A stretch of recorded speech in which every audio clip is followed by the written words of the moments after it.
خیر ان کا سب سے بڑا اور معروف اعتراض کیا ہے؟ اگر اللہ تعالیٰ عرش ہر جگہ پر ہے، کیا بیت الخلاء میں بھی ہے؟ الیاذ باللہ۔ اب آدمی کی زبان جل جائے اگر یہ کہے کہ اللہ تعالیٰ بیت الخلاء میں ہے، اور اگر کہ نہیں ہے تو عقیدہ ٹوٹ گیا ہر جگہ پر ہونے کا۔ اب کیا جواب دیں؟ بندہ الجھن میں پڑتا ہے۔ کچھ جواب ایسے ہیں جو فائل میں لکھے ہوتے ہیں، لیکن لکھا ہوا جواب پڑھنے سے آپ کو لطف نہیں آئے گا۔ جس طرح ہم جواب دیتے ہیں اس کو سننے سے بندے کو لطف آتا ہے، پھر بندے کو پوری فائل سمجھ آتی ہے۔ میں نے لکھ دیا ہے، لیکن مجھ سے جس لڑکے نے بات کی، حافظ آباد کا تھا، چلا گیا دنیا سے، جوانی میں چلا گیا۔ مجھے اس نے کہا اللہ ہر جگہ پر ہے، اور یہ لڑکا کون تھا؟ پہلے حنفی پھر غیر مقلد بنا۔ اس کے بعد اعتراضات کیے۔ اب آپ کہتے ہیں عقیدہ بیان نہ کرو، لوگ ٹوٹ رہے ہیں اور ہمارے کام کی وجہ سے لوگ جڑ رہے ہیں۔ میں یہ بات میڈیا پر کہہ رہا ہوں، چھپ کر نہیں کہہ رہا۔ تمہارے کراچی کے غیر مقلد ڈاکٹر ابو جابر عبداللہ دامانوی، جانتے ہیں آپ لوگ؟ اس کی سگی بھتیجی سگی کینیڈا میں رہتی ہے، غیر مقلدین کے مدرسے میں پڑھی ہے، 8 سال پڑھاتی رہی ہے، اور بحمد اللہ تعالی ہمارے بیان کی وجہ سے حنفی بنی ہے۔ یہ میں کوئی چھپ کر تو نہیں کہہ رہا، جاؤ ان کو بتاؤ، اپنی بھتیجی کی خبر لو۔ مجھ سے اب بیعت ہے، وہ کینیڈا میں رہ کر مجھ سے بیعت ہے۔ میرا بیعت کتنا وسیع حلقہ ہے کہ آپ سوچ بھی نہیں سکتے۔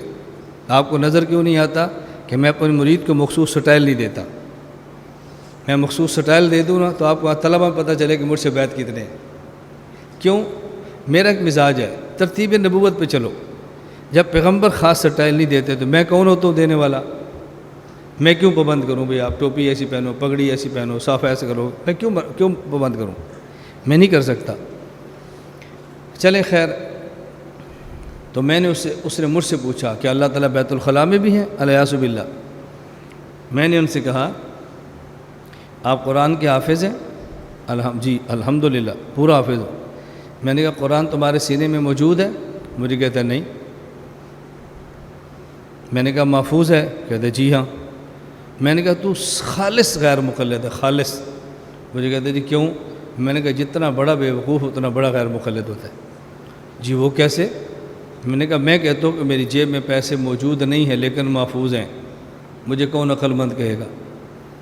میرے گھر میں کتابیں موجود نہیں ہیں لیکن محفوظ ہیں، میرے سینے میں قرآن موجود نہیں ہے لیکن محفوظ ہے۔ بیٹا جب موجود نہیں تو محفوظ کیسے ہوگا؟ کیا جی مجھے بات سمجھ آ گئی ہے؟ میں نے کہا بتاؤ موجود ہے؟ کہا جی ہاں۔ میں نے کہا دوسرا مسئلہ، قرآن کریم کو بیت الخلاء میں لے کر جانا جائز ہے؟ کہا جی نہیں۔ میں نے کہا تو بیت الخلاء میں جاتا ہے؟ کہتا ہے جی ہاں۔ تو میں نے کہا جب بیت الخلاء میں جاتا ہے سینہ پھاڑ کے قرآن باہر رکھ کے پھر بیت الخلاء میں جاتا ہے؟ مجھے کہتا ہے نہیں۔ تو میں نے کہا سینہ میں قرآن موجود بھی ہے، بیت الخلاء میں لے جانا جائز بھی نہیں ہے، تو روزانہ جاتا بھی ہے۔ کہتا ہے یہ اعتراض تب ہوتا جب قرآن کریم جسم کے ساتھ ہوتا، میرے سینے میں قرآن موجود ہے لیکن اس کا جسم نہیں ہے۔ میں نے کہا اسی طرح اللہ ہر جگہ موجود ہے لیکن اس کا جسم نہیں ہے۔ جسم والا قرآن یہ مصحف ہے، اس کو بیت الخلاء میں لے کر جاؤ تو گناہ ہے، اور جو سینے میں قرآن ہے بلا جسم ہے اس کو لے کر جائے تو کوئی گناہ نہیں ہے۔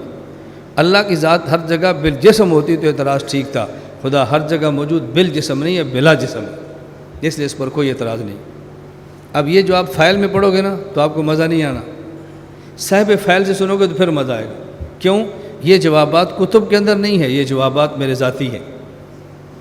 علم الکلام پر موجودہ دور میں ہونے والے اعتراضات کے جوابات یہ میرے اپنے ہوتے ہیں۔ اب وہ فائلوں میں جب سوال نیا ہوگا، میں ملیشیا میں تھا، ایک جگہ پر درس قرآن تھا، ایک اس میں عالم آگے جو ماشاءاللہ علوم نقلیہ منطق وغیرہ کا بہت اچھا ان کا تیاری ہے، اور خصوصاً علم الکلام اور عقائد وہ پڑھاتے ہیں۔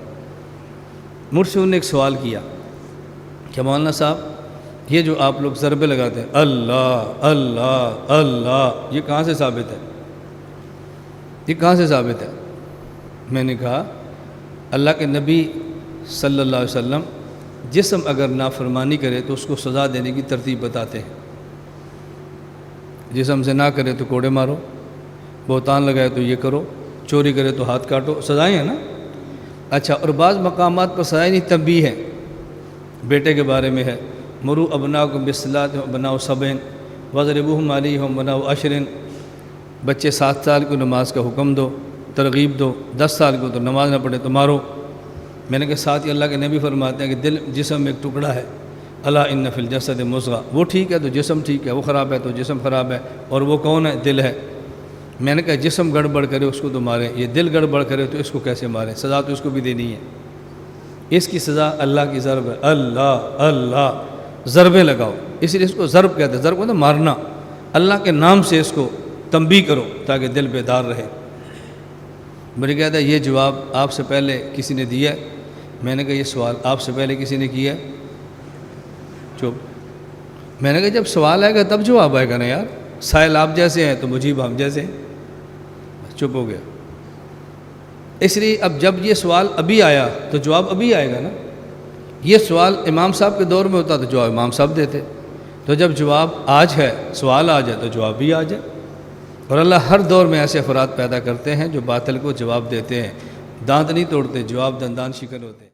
لا الہ الا اللہ، لا الہ الا اللہ، لا الہ الا اللہ، ما لنا رب سوا۔ لا الہ الا اللہ، لا الہ